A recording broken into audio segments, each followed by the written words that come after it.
Hello everyone, welcome to Legal Narrative. This video is in the furtherance of the free crash course for CUET PG LLM entrance examination launched by Legal Narrative. In this video, we will solve one subject at a time which is relevant for our CUET PG LLM entrance examination which is scheduled in the month of March 2025. So let's begin. 1963 B is the right answer. Okay. आप लोग ये जितने भी questions होने जा रहे हैं इनको आप कमेंट सेक्शन में अटेम्प्ट कर सकते हो और इसके बाद में आप काउंट करना कि आपका कितना सही जाता है. Okay okay now moving to the next question. अगला क्वेश्चन हमारा the word tort is derived from the. अब उसमें हमें कौन सा वर्ड बताना है. टार्टम वर्ड जो है वो किस लैंग्वेज की वर्ड से आया हुआ है. इंग्लिश से आया हुआ है कि फ्रेंच से आया हुआ है कि लैटिन से आया हुआ है कि ग्रीक से आया हुआ है. हमें इसमें से चूज करना है कि जो वर्ड टार्टम है वो कहाँ से लिया गया है. तो जो वर्ड टार्टम है वो लैटिन का वर्ड है. ठीक है. हाँ, आगे बढ़ते हैं अगले क्वेश्चन पे. Tart is defined in the limitation act 1963 under which section. इसमें हमें सेक्शन नंबर बताना है लिमिटेशन एक्ट का जिसमें the word tort is defined. अब आप लोग वीडियो को पॉज करो और इसका आंसर कमेंट सेक्शन में करो. हाँ बिल्कुल सही. सेक्शन 2M हमने इसको क्रैश कोर्स में बहुत इंफेसिस देके बताया हुआ है. ठीक है. Section 2M of the limitation act defines the term tort. वहाँ पे हमने क्या डेफिनेशन बताई थी कि tort is a civil wrong which is not exclusively the breach of contract और ब्रीच ऑफ ट्रस्ट. ओके आगे बढ़े हम. तो आंसर हो जाएगा हमारा C 2M. अगला क्वेश्चन हमारा है tart is A special branch of law which originate in. अब इसे पूछ रहा है कि टार्ट एक स्पेशल ब्रांच ऑफ लॉ है वो कहाँ पे किस देश में ओरिजिनेट हुआ. ठीक है. तो अमेरिका में ओरिजिनेट हुआ है कि फ्रांस में हुआ है कि इंडिया में हुआ है कि इंग्लैंड में हुआ है. इसका आंसर हो जाएगा हमारा क्या हमने क्रैश कोर्स में बता रखा है. आप लोग मार्क करो. ठीक है. तो ये इंग्लैंड में ओरिजिनेट हुआ है. ठीक है. अगला क्वेश्चन हमारा टार्ट इंप्लाइज अ ट्विस्टेड. अब ट्विस्टेड डिटरेंस को करता है कि वोल्यूशन को करता है कि कंडक्ट को करता है कि कंसेंट को करता है. तो क्या ट्विस्टेड हमने इसको भी बता रखा है. मार्क करो आप लोग. कंडक्ट. वेरी गुड, बहुत अच्छे. अगला क्वेश्चन हमारा question number 6. The law of tort in India is based on. जो इंडिया का टॉर्ट है वो किस चीज़ पे बेस्ड है. तो कॉमन लॉ ऑफ इंग्लैंड पे बेस्ड है. बिल्कुल सही answer. A is the right answer. हाँ हमने इसमें बताया था कि आर्टिकल 372 अनुच्छेद 372 जो भारतीय संविधान का है वो बात करता है कि जो कस्टम ट्रेडिशंस ये सब जो है जो लागू हैं जिनको स्पेशली रिपील नहीं किया गया है वो तब भी अप्लीकेबल होंगे जब देश आज़ाद हो चुका होगा और कॉन्स्टिट्यूशन कमेंस हो गया होगा, इनेक्टमेंट या इन्फोर्स्ड हो गया होगा. ठीक है. तो हम अगले क्वेश्चन पे बढ़ जाते हैं. Question number is not important but question is important. Okay. तो law of tort has developed mainly through. अब law of tort mainly through किससे डेवलप हुआ है जी बताइए आप लोग. कस्टम एंड प्रेसिडेंट से कि जुडिशियल डिसीजन से कि इनेक्टमेंट से कि ऑल ऑफ द अबव से. तो जो लॉ ऑफ टॉर्ट है वो इनेक्टमेंट से डेवलप नहीं हुआ है बट वो जुडिशियल प्रेसिडेंट से यानी डिसीजन से हुआ है. या कस्टम से भी नहीं हुआ है बट जुडिशियल प्रेसिडेंट डिसीजन से हुआ. ठीक है. तो B is the right answer. आगे बढ़ जाते हैं. Basically tort is a species of. हमको बताना है टार्ट किस चीज़ की स्पीसीज है. तो tort is a species of civil injury. Okay. C is the right answer. 8वां का C is the right answer. Next question is who divided wrongs as private wrong and public wrong. Public wrong और private wrong में wrong को किसने divide किया है. हमने आप लोगों को उसमें बता रखा है क्रैश कोर्स में. आप लोग बताइए.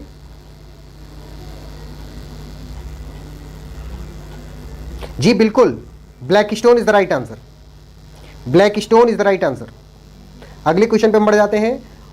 Weather for a wrong both tortious liability and criminal liability में अराइज. अब ये पूछ रहा है क्या एक साथ टॉर्टियस लाइबिलिटी और क्रिमिनल लाइबिलिटी अराइज हो सकती है कि नहीं हो सकती है. हमने क्लास में क्या बताया है. जी बिल्कुल हो सकती है. एक साथ दोनों अराइज हो सकती हैं. C is the right answer. C is the right answer. अगला क्वेश्चन है हमारा the duty under the law of tort is towards. किसके खिलाफ हमारी ड्यूटी होती है. बिल्कुल सही answer. C is the right answer. World at large. अगला क्वेश्चन है हमारा tort is a breach of duty which is.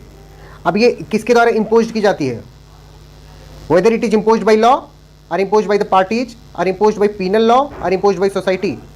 किसके द्वारा इस चीज को इम्पोज किया गया है. तो the tort is a breach of duty which is imposed by law.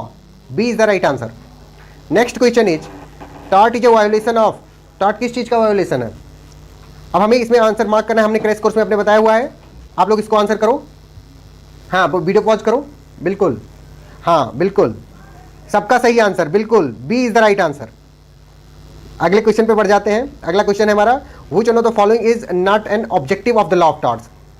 जो लॉ ऑफ टॉर्ट है उसका ऑब्जेक्टिव क्या नहीं है, क्या अचीव नहीं करना चाहता है ये, whether it wants to create deterrence, imposition of moral blame, की कंपेंसेशन, करेक्टिव जस्टिस।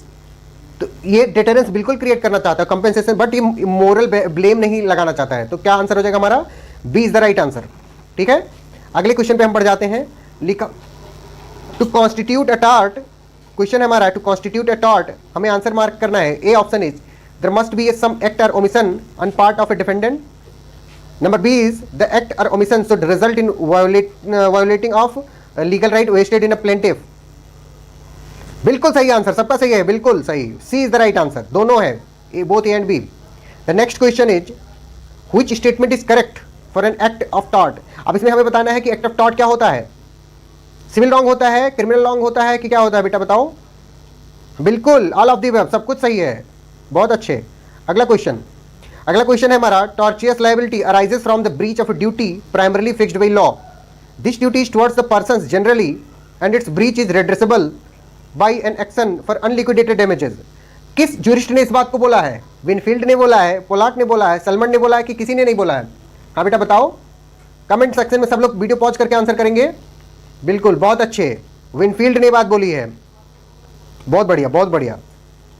अगला क्वेश्चन है हमारा, Ashby versus White case is a leading case to explain the maxim. किस मैगजिम को ये बेटा एक्सप्लेन करता है, क्रैश कोर्स में हमने बताया, आपको नहीं बताया है।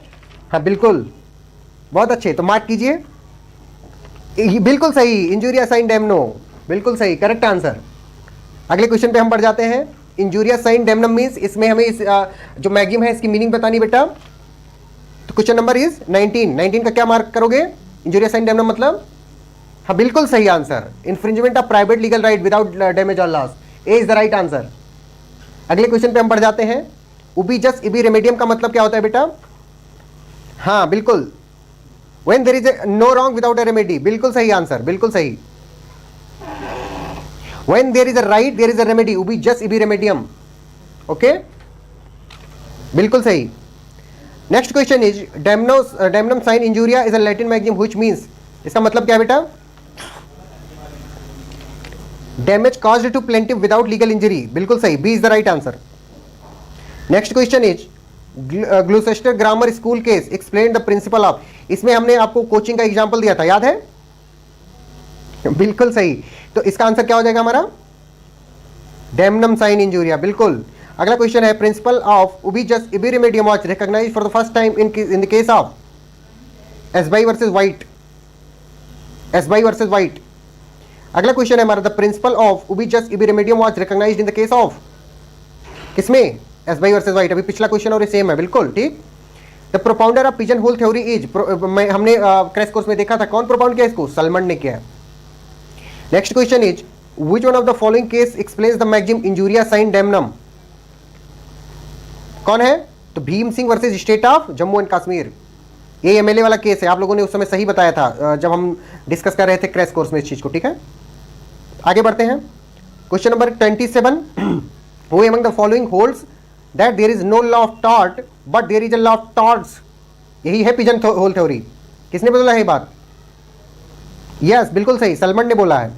अगला क्वेश्चन है हमारा, under the law of tort the damages are, कैसे डैमेज दिए जाते हैं, बिल्कुल सही, प्री डिटरमाइंड नहीं होते हैं, अनलिक्विडेटेड डैमेजेस होते हैं। आगे बढ़ते हैं, in unliquidated damages the damage is, क्या होता है, प्री डिटरमाइंड होता है कि नॉट प्री डिटरमाइंड होता है कि fixed by the parties before hand होता है, तो बेटा ये अनलिक्विडेटेड होता है, अनलिक्विडेटेड मतलब not predetermined, C is the right answer. अगला क्वेश्चन है हमारा, damages awarded for tortious liability are, अभी पिछले भी क्वेश्चन में हमने देखा है, कैसा, लिक्विडेटेड, अनलिक्विडेटेड, पीनल की imprisonment, unliquidated, B is the right answer. Next question is malice is in law means, malice in law का मतलब क्या होता है, रॉन्गफुल एक्ट डन इंटेंशनली, बिल्कुल सही, बट विदाउट जस्ट कॉज और excuse, A is the right answer, बिल्कुल सही। अगला क्वेश्चन है हमारा, मैलिस इन फैक्ट मीन्स, हाँ बताओ, मार्क करो आप लोग, बिल्कुल सही, a wrong act done intentionally with evil motive, D is the right answer, D is the right answer. अगला क्वेश्चन हमारा, द मैगजिम एक्सटर्पी काजा नॉन ओरिटर एक्सियो मीन्स, इसका मतलब क्या है हमें बताना है, तो आप लोग बताओ, बिल्कुल सही। From an immoral cause, no cause of action. अगर आप कोई काम करते हो और उसमें आप ही की पूरी पूरी गलती है तो आपके पक्ष में कोई काज ऑफ एक्शन अराइज नहीं होगा। अगला क्वेश्चन है हमारा, to succeed in an action for tort of negligence what is required to be proved. क्या प्रूव करना जरूरी है बेटा? बिल्कुल सही, breach of duty owned to the plaintiff. बिल्कुल सही। ये ऐसे हम लोगों ने देखा था ना वो डोनोग्यू वर्सेस स्टीवेंसन का केस, जिंजर बियर वाला। उसमें जो मैन्युफैक्चरर था जिंजर बियर का, उसकी ड्यूटी थी कि वो केयर करे। किस व्यक्ति का केयर करे? उस व्यक्ति का जिसको वो जिंजर बियर सर्व की जानी है। ठीक है, तो उस जिंजर बियर जिसको सर्व की जानी है उस कस्टमर को उस मैन्युफैक्चरर का नेबर माना गया था। किस केस में? डोनोग्यू वर्सेस स्टीवेंसन के केस में। ठीक है, अगला केस, अगला क्वेश्चन हमारा, in which one of the following cases did the court of exchequer explain the principle of res ipsa loquitur. किस केस में कोर्ट ऑफ एक्सचेकर ने रेस इप्सा लोक्यूटर प्रिंसिपल को क्या किया था? एक्सप्लेन किया था। तो ये केस है हमारा A is the right answer. Scott versus London and saint Catherine docks company. Scott versus London and saint Catherine docks company हो गया।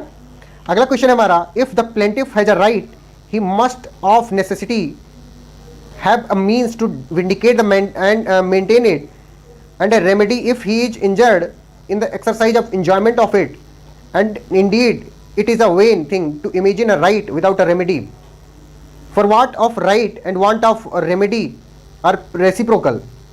The above mentioned rule was laid down by Chief Justice Holt in 1703, in which case? तो chief justice halt किस case में प्रोपाउंड किया इस चीज को? उबिजस इबी रेमेडियम को, एसबाई वर्सेस वाइट के केस में। B is the right answer. The next question है, ये जो पूरा स्टेटमेंट लिखा हुआ है ये यही लिखा हुआ है, उबिजस इबी रेमेडियम ही, where there is a right there is a remedy. Okay, the next question is, law torts has developed mainly through. फिर वो क्वेश्चन जो शुरू में हमने पढ़ा था, बताइए। बिल्कुल सही आंसर, जुडिशियल डिसीजंस। अगला क्वेश्चन है, फ्रेजर हैज डिफाइंड थॉट एज। फ्रेजर की डिफिनेशन, इसको हमने क्रैश कोर्स में नहीं पढ़ा है, it is not important for you. However the correct answer is, Fraser की डिफिनेशन जो टॉट की है वो सी वाले ऑप्शन में जो लिखी हुई है, an infringement of right in rem of private individual giving right of compensation at the suit of the injured party. C is the right answer. Answer Padmavati Durga Nayika आप लोगों को पता है नहीं है, एसबाई वर्सेस वाइट पता है आपको कि नहीं है, एंड वो वुल्फ रिज वर्सेस समरी हो सकता है आपको ना पता हो। अब देखिए इसको मैं सॉल्व करने का तरीका बताता हूँ। कुछ चीज़ें आपको पता होंगी एग्जाम टाइम में और कुछ चीज़ें हो सकता है आपको ना पता हो, तो उन क्वेश्चंस को कैसे सॉल्व करेंगे। अब जैसे इसमें ऑप्शन बी और सी को आपने एलिमिनेट कर दिया, ठीक है। अब आपको ना ए ऑप्शन पता है कि और ये का फैक्ट क्या था और ना डी का फैक्ट पता है। अब 50-50 प्रोबेबिलिटी है कि ये क्या हो जाए, सही हो जाए या गलत हो जाए, ठीक है। अब आप क्या करोगे, अगर आप ऑफलाइन एग्जाम दे रहे हो तो आप अपनी OMR सीट देखो, ठीक है। OMR सीट में मैच करो कि ऊपर के जो भी ऑप्शन क्वेश्चन आपने अभी तक अटेम्प्ट किए हैं उसमें कौन से ऑप्शन ज़्यादा सही जा रहे हैं।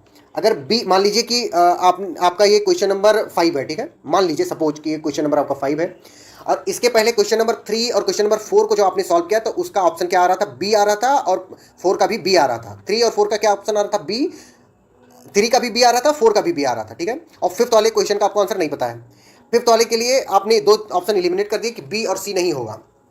अब आगे बढ़ जाते हैं, आप देखते हैं कि 6th और 7th नंबर के क्वेश्चन का आंसर क्या है।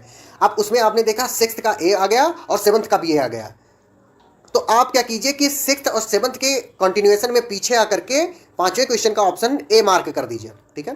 क्योंकि आप लोग ज़्यादातर आंसर की, जब ऑफिशियल आंसर की बात कर रहा हूँ जब उसमें देखोगे तो जो ऑप्शन सेट किए जाते हैं वो कई बार सिमिलर आंसर होते हैं। अगर नोटिस कीजिएगा, अगर अभी तक ना किया हो, कि अगर ए ऑप्शन चल रहा है तो कई सारे क्वेश्चन का आंसर ए ही होगा, ठीक है। तो जिस क्वेश्चन में आपको डाउट है और आप एलिमिनेट करके 2 ऑप्शंस पे पहुंच गए हो तो उस ऑप्शन को चूज करो जो कंटिन्यूटी को फॉलो कर रहा है, ठीक है। तो यहाँ पे ए इज द राइट आंसर। ये मैंने तरीका ऐसे बता दिया आपको, ये काम करता है, ठीक है। एग्जाम टाइम में बहुत काम करता है। जहाँ पे हमें कुछ नहीं आ रहा होता है वहाँ पे लगाना है, जहाँ आ रहा होगा वहाँ पे मत लगा देना, ठीक है। अगला क्वेश्चन हमारा necessity. Necessity is available as a defence when the harm is caused. क्या है, harm is caused to prevent a greater evil. बिल्कुल सही। अगला क्वेश्चन हमारा, an inevitable accident means. Inevitable accident का मतलब क्या है, an unexpected injury which could not have been foreseen and avoided. B is the right answer, inevitable accident. अगला question है, the maxim scienti non fit injuria का मतलब बताना है हमको। तो बेटा इसका मतलब क्या हो जाएगा, हमने बता रखा है आपको, mere knowledge does not imply consent to take risk. ठीक है, अगला क्वेश्चन है हमारा, which one of the following is not a valid defence in the tort. Tort का वैलिड डिफेंस क्या नहीं है, अभी हमने पिछले क्वेश्चन में देखा, बिल्कुल सही, साइंटी नॉट फिट इंजूरिया टॉर्ट में। देखो टॉर्ट का जो डिफेंस होता है वॉलंटाइन नॉट फिट इंजूरिया होते ही है, VNFI भी इसको कहते हैं। विज मेजर यानी एक्ट ऑफ गॉड होता ही होता है, कंसेंट तो होता ही होता है। ठीक है, अगला क्वेश्चन हमारा, which of the following is not a general defence in tort. Necessity है, प्राइवेट डिफेंस है, कंसेंट है, बट इकोनॉमिक इंस्टेबिलिटी नहीं है। D is the right answer. अगला क्वेश्चन हमारा, consent given to undergo an operation can not sue a surgeon later by the defence of. ठीक है, volenti non fit injuria. D is the right answer. इसके provision अपने IPC के 92, 93, 94 इन सब में दिए हुए हैं, जाकर के पढ़ लेना अच्छे से। ठीक है, अगला क्वेश्चन हमारा, rescue cases from an exception to the application of doctrine of. Rescue cases किस चीज़ में आ जाते हैं बेटा, बिल्कुल सही, वॉलंटाइन नॉन फिट इंजूरिया में आ जाते हैं। अगर आप रेस्क्यू करने गए हो, आपको चोट लग जाती है, तो वॉलंटाइन नॉन फिट इंजूरिया हो जाएगा। ठीक है, आगे बढ़ जाते हैं, आगे चलें। देखो एक तो ये भी हो गया, और रेस्क्यू केसेस कई केसेस में होता है कि वो नेसेसिटी का भी पार्ट होता है। मान लीजिए कि आग लगी हुई है, और मान लीजिए A, B और C का घर 3 लाइन से बना हुआ है, A के घर में आग लग गई, अब नेसेसिटी की वजह से आप B का घर गिरा सकते हो कि C के घर में भी आग न लग जाए। ठीक है, तो नेसेसिटी, बट इसका आंसर हो जाएगा हमारा वॉलंटाइन नॉन फिट इंजूरिया, ज़्यादा करेक्ट है। अगला क्वेश्चन है हमारा कि which out of the following can not be used as defence in action of tort. Tort में क्या नहीं यूज किया जा सकता है, बिल्कुल सही, अ टैक्स पेयर। ठीक है, अगला क्वेश्चन हमारा, the principle fact is fix for themselves is expressed by which maxim. आप लोग बताओ आंसर इसका, रेस इप्सा लोक्विटर, बिल्कुल सही answer, B is the right answer. ठीक है, अगला क्वेश्चन है हमारा, the liability of joint tortfeasor is. अब इसमें हमें बताना है कि जॉइंट टॉर्ट फीचर की लायबिलिटी क्या होती है। तो ये जॉइंट भी हो सकती है, सेवरल भी हो सकती है, मतलब अलग अलग भी हो सकती है, एक साथ भी हो सकती है। B is the right answer. आप लोग वीडियो को पहले पॉज कर लिया कीजिए, क्वेश्चन दिखे, उसके बाद आंसर कीजिए कमेंट सेक्शन में, फिर उसके बाद चेक कीजिएगा। अगर नहीं कमेंट सेक्शन में आप आंसर करना चाहते हैं तो आप क्या कर सकते हैं, आप अपने पेन और पेपर ले लीजिए और उसमें आंसर लिखते रहिए, इसका बी करेक्ट आंसर होगा, और बाद में मैच कीजिए कि कितना सही जा रहा है आपका। ठीक है, अगला क्वेश्चन है हमारा कि liability of independent tort feature is. Independent tort feature की जो लायबिलिटी है वो कैसी होती है, सेवरल होती है, अलग अलग होती है। अगला क्वेश्चन है, the leading case in which the test of directness for determining the remoteness of damages was finally established in. कौन से केस में किया गया है रिमोटनेस ऑफ डैमेज को स्टेब्लिश, बिल्कुल सही, re Polemis and Furness Withy and company case. C is the right answer. अगला केस है हमारा, the Latin word injuria sine damnum literally means. Injuria sine damnum का लिटरल मीनिंग क्या होता है बेटा, बिल्कुल सही, infringement of legal right without damage. Infringement of legal right without damage. अगला क्वेश्चन है हमारा, द टर्म नोवस एक्टस इंटरवेनियंस मीन्स क्या होता है, बिल्कुल सही, बी, रिमोटनेस ऑफ डैमेज। इसका हमने मीनिंग उसमें कुछ और भी लिखवाया है, वो भी याद करके रखिएगा हमेशा, क्योंकि वही मेन मीनिंग है। ये तो क्वेश्चन में ऐसे पूछ लिया गया है शॉर्ट फॉर्म करके। ठीक है, अगला क्वेश्चन हमारा, remoteness of damage can be determined by. Remoteness of damage को कैसे डिटरमाइन कर सकते हो आप, बिल्कुल टेस्ट ऑफ डायरेक्टनेस की तरफ। मैंने बोला था ना कि अगर कोई सीरीज ऑफ एक्ट हो रहा हो, उसके बीच में कोई इंटरवेनिंग एक्ट आ जाए तो रिमोट हो जाती, दूर हो जाती चीज़ें। ठीक है, अगला क्वेश्चन है हमारा, what is the meaning of injuria sine damno. Injuria sine damno का मतलब क्या है बेटा, yes yes, if a person legal right is violated he can bring an action even though he has not suffered a loss. बिल्कुल सही, D is the right answer. अगला question है हमारा, unliquidated damages is not the only remedy for a tort and that for some torts it is not even the primary remedy, they are other remedies also, they are क्या होगा, injunction. Injunction is the right answer. ठीक है, अगला question है हमारा, master is liable for the tort committed by his servant. अब अगर master की लायबिलिटी हमें पता करनी है तो वो कब हो सकती है मास्टर की लायबिलिटी, मास्टर की लायबिलिटी तब हो सकती है जब वो सर्वेंट क्या हो, during the course of employment हो। ये हमने क्रैश कोर्स में नहीं बताया था, क्योंकि इतना मैं एक्सपेक्ट करता हूं कि आप लोगों को खुद पता होगा पहले से। ठीक है, ठीक है, during the course of employment, A is the right answer. अगला क्वेश्चन है, the doctrine of vicarious liability applies when. Doctrine of vicarious liability कब अप्लाई होती है बेटा, बिल्कुल सही, D is the right answer, all of the above में। Principal agent में भी होती है, रिलेशनशिप ऑफ पार्टनर्स में भी होती है, मास्टर सर्वेंट में भी होती है। अगला क्वेश्चन है हमारा, under the doctrine of vicarious liability which one among the following is correct. बताइए, डॉक्ट्रिन ऑफ वाइकेरियस लायबिलिटी किसमें लागू होती है, बिल्कुल सही, all are correct. Principal agent में होती है, मास्टर सर्वेंट में होती है, पार्टनर में भी होती है। अगला क्वेश्चन है हमारा, Vidyawati versus state of Rajasthan किस चीज से रिलेटेड है? तो Vidyawati versus state of Rajasthan हमारा वाइकेरियस लायबिलिटी ऑफ स्टेट से, इस बात को हमने लिखवा रखा है आपको क्रैश कोर्स में कि Vidyawati versus state of Rajasthan किससे रिलेटेड है? Vicarious liability of state. अगला क्वेश्चन है हमारा, in case of vicarious liability the liability is, कैसी लायबिलिटी होती है वाइकेरियस लायबिलिटी में? जॉइंट एंड सेवरल होती है, मतलब अगर वर्कर यानी एम्प्लॉय काम करके चला आता है या सर्वेंट काम करके चला आता है तो उसके लिए सर्वेंट भी लायबल होगा और मास्टर तो लायबल होगा ही होगा, ठीक है। अगला question, Kasturi Lal versus state of Uttar Pradesh is related to, Kasturi Lal versus state of Uttar Pradesh किस चीज से रिलेटेड है? इस केस को भी हमने लिखवा रखा है आपको, वो वाइकेरियस लायबिलिटी ऑफ स्टेट से रिलेटेड है। अगला क्वेश्चन है हमारा, the liability of A master for acts of A servant in law of tort is called, क्या होती है? अभी हम पढ़ रहे हैं, वाइकेरियस लायबिलिटी होती है। अगला क्वेश्चन है हमारा, the liability of A master for acts of his servant in law of torts is called vicarious liability. अगला क्वेश्चन है हमारा, कोई फेसिट पर एलियम फेसिट पर से मीन्स, कोई फेसिट पर एलियम फेसिट पर से का मतलब क्या होता है? ये भी किस चीज का प्रिंसिपल है? वाइकेरियस लायबिलिटी का प्रिंसिपल है। इसका मतलब होता है बेटा, he who acts through others act himself, A is the right answer. अगला क्वेश्चन है हमारा, P&O steam navigation company versus secretary of state for India, हमने आपको इसका फुल फॉर्म भी लिखवा रखा है, ठीक है, तो आप उसको याद कर लीजिएगा अच्छे से, ठीक है। बट ये किस चीज से रिलेटेड है? ये भी वाइकेरियस लायबिलिटी से रिलेटेड है। अगला क्वेश्चन है हमारा, कोई फेसिट पर एलियम फेसिट पर से, अभी मैजिम हम लोगों ने देखा, किससे रिलेटेड है? ये वाइकेरियस लायबिलिटी। आप लोग वीडियो को पॉज कर करके और आंसर किस में कमेंट सेक्शन में करोगे या तो खुद से आंसर अपने सीट पे लिखते रहोगे, ठीक है।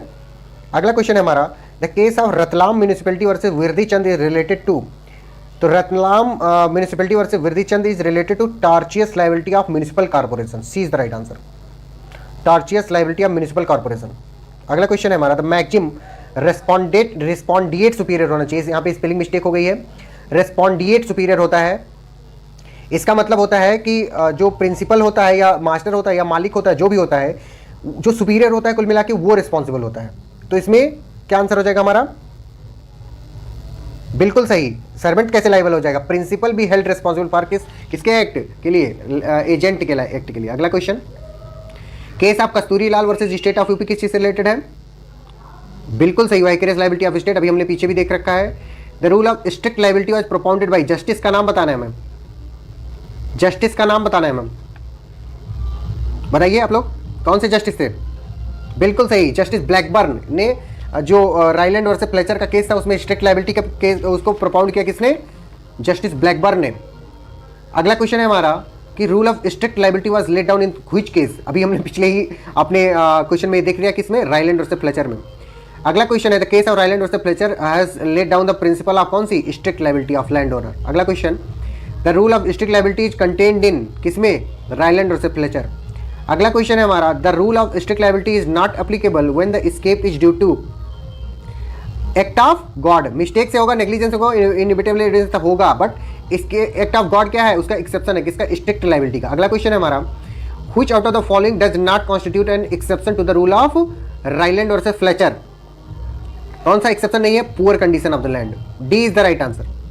अगला क्वेश्चन है हमारा, the rule of absolute liability implies to stricter than strict liability, absolute liability का कोई भी एक्सेप्शन नहीं होता है, उसमें एकदम पनिशमेंट सॉरी कंपनसेशन देना ही देना पड़ेगा, ठीक है।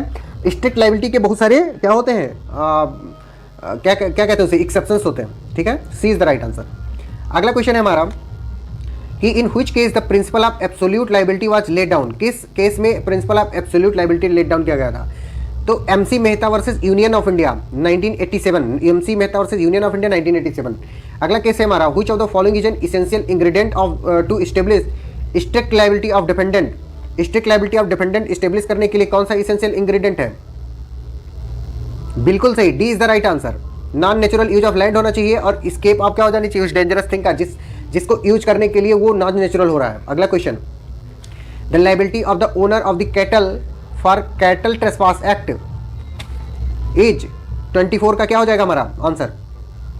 बिल्कुल ए, स्ट्रिक्ट लायबिलिटी है। कैसी लायबिलिटी है? स्ट्रिक्ट लायबिलिटी, ठीक है। अगला क्वेश्चन है हमारा, the 3 main forms of trespass to person are, अब हमें बताना है कि ट्रेसपास टू पर्सन किन किन 3 चीज़ों से हो सकता है। तो वो असॉल्ट से हो सकता है, बैटरी से हो सकता है और किससे हो सकता है? फॉल्स इंप्रिजनमेंट से हो सकता है। डिफेमेशन से नहीं होता है बेटा, फॉल्स इंप्रिजनमेंट से होता है। Assault, battery and false imprisonment, B is the right answer. अगला क्वेश्चन है हमारा, असॉल्ट इज ए, असॉल्ट क्या है? क्या वो क्राइम है? क्या वो टॉर्ट है?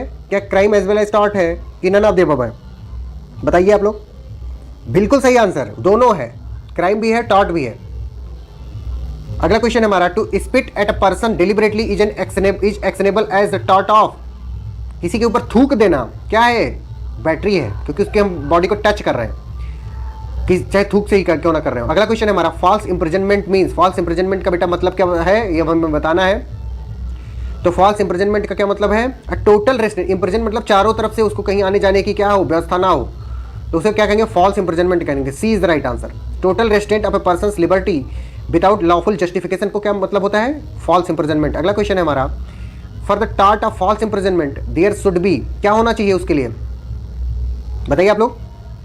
अभी हमने पिछले क्वेश्चन में देखा है टोटल रेस्ट्रेंट ऑफ लिबर्टी होनी चाहिए, बिल्कुल सही।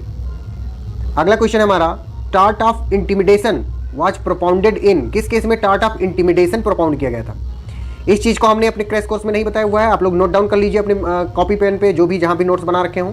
क्वेश्चन पूछा भी जा सकता है, अच्छा क्वेश्चन है। तो इसका आंसर क्या हो जाएगा हमारा? डी, रूक्स वर्सेस बर्नार्ड के केस में किया गया।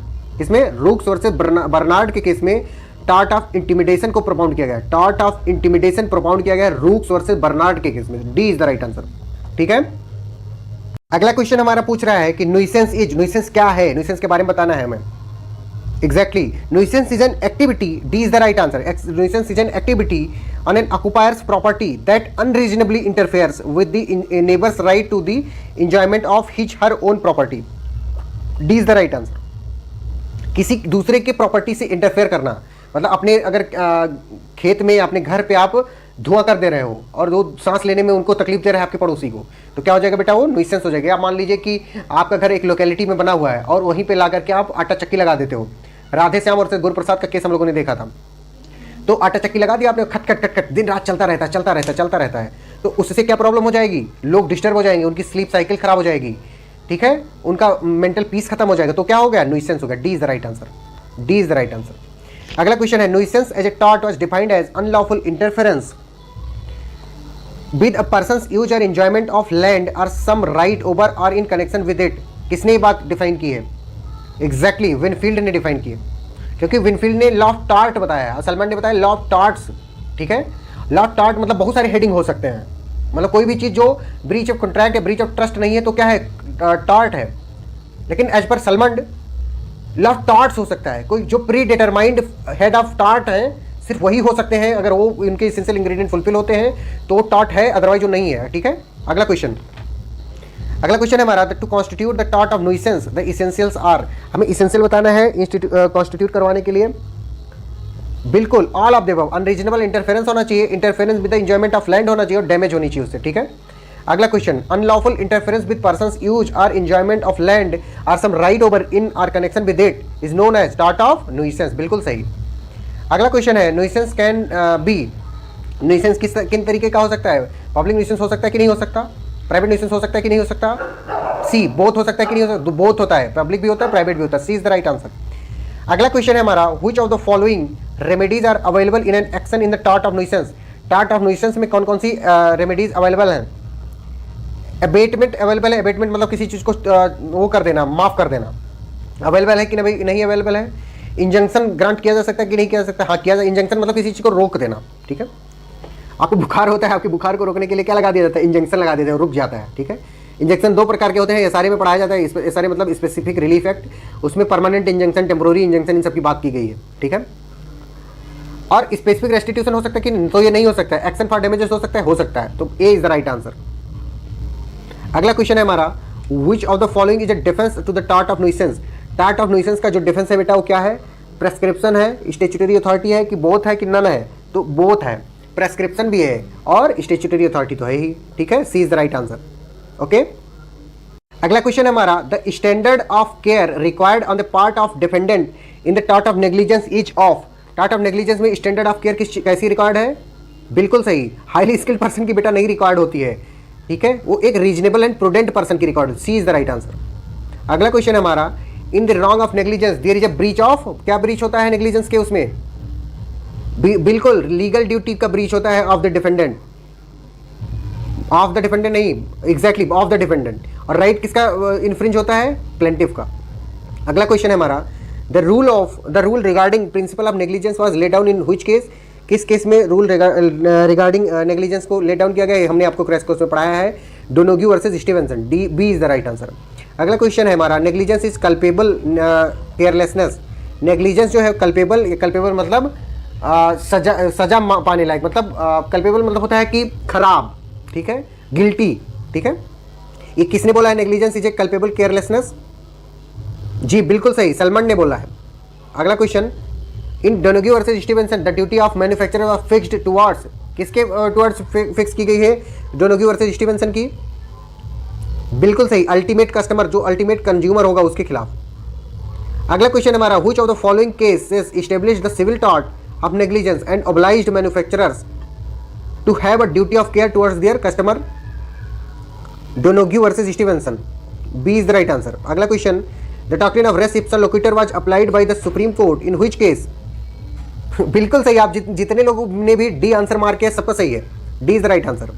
अगला क्वेश्चन है, the maxim res ipsa loquitur is a, हमने इस बात बहुत एम्फेसिस किया है क्रैश कोर्स में कि ये रूल ऑफ एविडेंस है, section 106 of Indian evidence act. अगला क्वेश्चन है, the principle facts speak for themselves is expressed by which maxim? अभी हमने पिछले वाले क्वेश्चन में देखा section 106 of Indian evidence act, that is res ipsa loquitur. अगला क्वेश्चन है, the doctrine of alternative danger was explained in, doctrine of alternative danger किस उसमें एक्सप्लेन किया गया है? तो वो जोन्स वर्सेस बॉयज़ में किया गया, ये हमने आपको नहीं बताया है, फिर भी आप याद कर लीजिए, नोट कर लीजिए। Doctrine of alternative danger was explained in Jones versus Boys. अगला क्वेश्चन है हमारा, last opportunity rule is associated with, last opportunity जो रूल है वो किस चीज़ से एसोसिएटेड है? तो कॉन्ट्रीब्यूटरी नेग्लिजेंस से एसोसिएटेड है, कॉन्ट्रीब्यूटरी नेग्लिजेंस। अगला क्वेश्चन है हमारा, Bourhill versus Young is a famous case of, Bourhill versus Young किस चीज़ का फेमस केस है? एग्जैक्टली बिल्कुल सही, नर्वस शॉक और रिमोटनेस ऑफ डैमेज दोनों का है, B D is the right answer. Bourhill versus Young is a famous case of nervous shock and remoteness of damages, D is the right answer. अगला question है हमारा, the term culpa lata and culpa levis means, इसका मतलब बेटा क्या होता है? इन दोनों का हमें मीनिंग बताना है। कल्पलेटा मीन्स होता है द ग्रास नेग्लिजेंस और कल्पेलविस मतलब होता है स्लाइट नेग्लिजेंस। हमने आपको नेग्लिजेंस की तीन वो बताई है, क्या? एक नेग्लिजेंस सिंप्लिसिटर, एक कॉन्ट्रीब्यूटरी नेग्लिजेंस, एक कंपोजिट नेग्लिजेंस। तो एक ग्रास नेग्लिजेंस और स्लाइट नेग्लिजेंस किसका पार्ट है? वो नेग्लिजेंस सिंप्लिसिटर का पार्ट है, ठीक है। आगे बढ़ते हैं हम। नेक्स्ट क्वेश्चन इज, दो involve in A motor accident remained physically unhurt but suffered myalgic encephalomyelitis, पता नहीं क्या लिखा हुआ, जो भी लिखा है, a psychiatric illness with which he had earlier suffered but which was then in remission. He claimed damage from the driver of the motor car. Will he succeed? क्या ये सक्सेस इसको मिलेगी कि नहीं मिलेगी? भैया अगर उस समय इसको वो बीमारी नहीं थी और हो गई है एक्सीडेंट की वजह से, तो क्या होगा? सक्सेस करेगा। Though this illness was not foreseeable but some physical harm was foreseeable, ठीक है, D is the right answer. हो गया। अगला क्वेश्चन है हमारा, two torts constituting defamation are, defamation हमने क्रैश कोर्स में बताया कितने तरीके के होते हैं? दो तरीके, कौन कौन से? Libel and slander. तो option is A is the right answer. अगला question, defamation by spoken word और जेस्चर इज नोन एज, क्या कहेंगे बेटा उसको? बिल्कुल सही, स्लैंडर कहेंगे, क्योंकि ये ट्रांजिएंट फॉर्म में होता है, और जो लाइबल होता है वो किस फॉर्म में होता है? परमानेंट फॉर्म में होता है। अगला question, Which of the following is not an element in establishing a case in libel? कौन सा है? A section of public who know less the plaintiff. C is the right answer. अगला question, tort of defamation can be in respect of, क्या हो सकता है? Living person का हो सकता है, डिसीज्ड पर्सन का हो सकता है, दोनों का हो सकता है। C is the right answer. अगला क्वेश्चन है, no action lies for defamation if defamatory matter is written, तो क्या आंसर हो जाएगा हमारा? D is the right answer. In a letter but not posted and kept in own custody. अगला question, in which of the following situation does absolute privilege apply, absolute privilege कब apply होता है? बताइए आप लोग। B is the right answer. Statement made in parliament और state legislature are absolutely privileged and no defamation case can be filed. Okay. अगला question, defamation is divided into libel and slander, under libel और slander में कहाँ पे distinguish किया गया इसको? तो इंग्लिश लॉ ओनली में किया गया, ठीक है। इंडिया में ऐसा कुछ नहीं है लाइबल सिलेंडर, ठीक। अगला question, which element is not required in tort of defamation, tort of defamation में क्या रिकॉर्ड नहीं है? तो आंसर बेटा हमारा क्या हो जाएगा? रॉन्गफुल इंटेंशन की कोई जरूरत नहीं होती है, डिफेमेशन तो हो जाता है ऐसे, ठीक है, उसमें इंटेंशन की कोई जरूरत नहीं होती है, ठीक है। कुछ चीज़ें हैं जो की नहीं जाती हैं, हो जाती हैं, आप लोगों को पता होगा, कमेंट सेक्शन में बताओगे क्या क्या ऐसी चीज़ है जो की नहीं जाती, हो जाती है, उसमें से एक डिफेमेशन भी है, किया नहीं जाता है, हो जाता है, उसमें रॉन्गफुल इंटेंशन की कोई जरूरत नहीं होती। अगला क्वेश्चन है हमारा, which one of the following sets correctly identifies the specific defences available in section for defamation? Answer कीजिए आप लोग। Privilege, truth, fair, comment, option A is the right answer, बिल्कुल सही। अगला question, which one of the following statement is correct? कौन सा statement correct है हमें बताना है। बिल्कुल, truth is a defence in defamation if statement is true. ये सही है कि गलत है? सही है, A is the right answer, substance only. अगला क्वेश्चन है हमारा, in which one of the following situation A will be liable for defamation? Defamation के लिए किस सिचुएशन में लायबल होगा? A writes a letter containing a defamatory matter about B and A keeps it in sealed envelope with himself, क्या liable हो जाएगा? नहीं होगा। अगला option, sends it in sealed envelope to B but it is opened by his as butler, क्या होगा? Liable नहीं होगा। Sends it in sealed envelope to B's wife, अगर बी की वाइफ को सेंड कर दिया बेटा तो क्या हो जाएगा? लायबल हो जाएगा। अगला क्वेश्चन है हमारा, which of the following is not defamation? Defamation क्या नहीं है? तो लाइबल है आपको पता है, स्लैंडर है आपको पता है, imputation which indirectly affects a person's reputation, innuendo जिसे कहते हैं, ठीक है। अगला है बैटरी, तो बैटरी नहीं है, बैटरी तो एक वो है taught against physical body, okay, taught against person, ठीक है।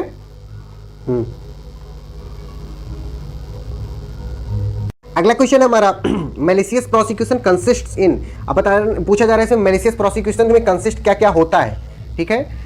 तो मैलिशियस प्रोसिक्यूशन में भैया instituting unsuccessful criminal proceeding maliciously and without reasonable and probable cause, A is the right answer. अगला क्वेश्चन हमारा, which one of the following can be described as malicious prosecution? क्या criminal proceeding को कहोगे criminal prosecution, कि money recovery proceeding को कहोगे, कि bankruptcy proceeding को कहोगे, कि लिक्विडेशन प्रोसीडिंग को कहोगे? A is the right answer, only criminal proceeding को मैलिशियस प्रोसिक्यूशन हो सकता है। अगला क्वेश्चन, केस ऑफ अवरांत versus North Eastern Railway Company is about, ये केस किस चीज से रिलेटेड है? तो मैलिशियस प्रोसिक्यूशन से रिलेटेड है। अगला question, in a suit for damages on the ground of malicious prosecution what is required to be proved by the plaintiff? हमें आंसर बताना है, क्या प्लेंटिफ को प्रूव करना पड़ेगा? सारी चीजें प्रूव करनी पड़ेगी, that prosecuted by the defendant, और कोई भी उसके पास रीजनेबल और प्रोबेबल काज नहीं था, और वो जो था वो टर्मिनेट हो गई किसके फेवर में? प्लेंटिफ के, all of the above.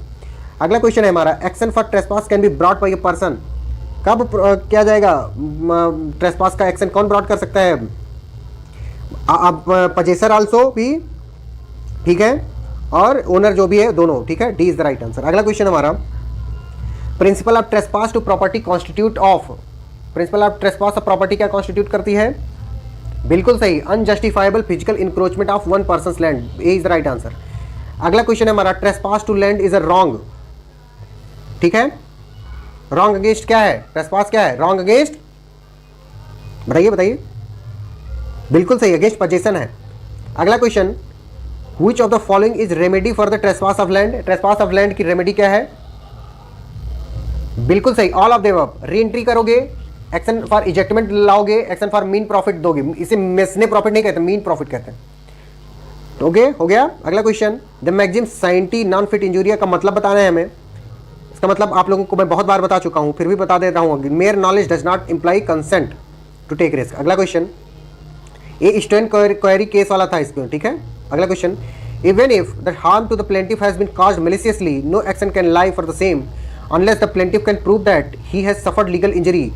Which one of the following cases was principal enunciated? तो ये क्या, कौन सा केस था बताइए आप लोग? बिल्कुल सही, ब्रैडफोर्ड कारपोरेशन वर्सेस पिकल्स। अगला क्वेश्चन हमारा, the liability of the owner of the cattle for cattle trespass is, कैसा है? स्ट्रिक्ट लायबिलिटी होती है भैया।